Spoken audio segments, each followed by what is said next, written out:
kỷ niệm hai chúng mình. Ngày đó quen nhau ước chút tình trên tóc mây, đôi mắt thơ ngây hoa nắng ươm đầy, đẹp tựa như lá me bay nên tình anh trót vơi.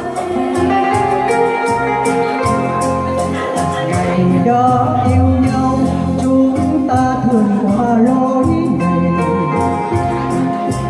từng lá me bay vươn góc hải hoa bướm say,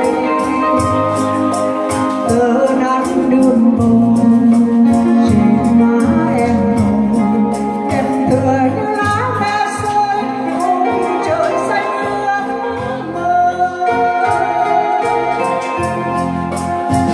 Ta xa nhau lúc hè về rơi sát phường buồn, néo đường thành đô khói bầu trời vùng lên phương ơi. Mùa thu dâng cao biết rằng người yêu đang mong, xin hiếu dùng lửa còn đốt cháy quê hương. Giờ đã xa nhau những kỷ niệm xin vẫy chào, vùng lá me bay năm tháng dài thương nhớ ai.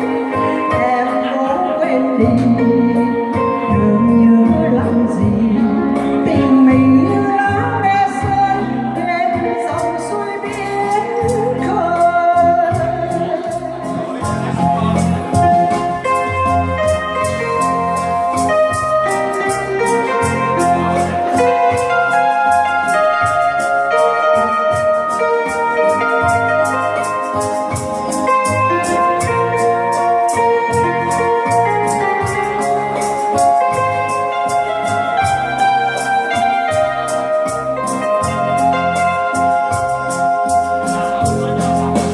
Nhìn lá me bay nhớ kỷ niệm hai chúng mình.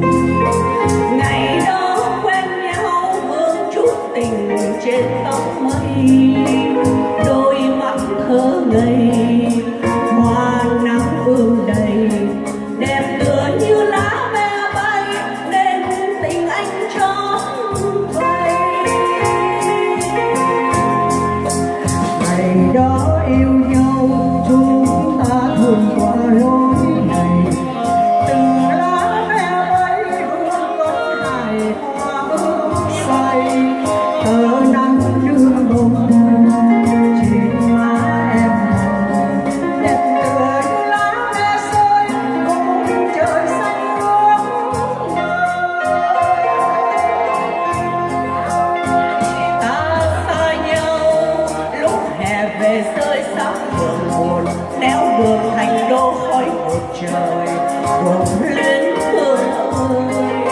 Mùa thu dâng cao biết rằng người yêu đang mong, xin hiếu dùng lửa còn đốt cháy quê hương. Giờ đã xa nhau những kỷ niệm xin vẫy chào, cùng lá me bay năm tháng dài thương nhớ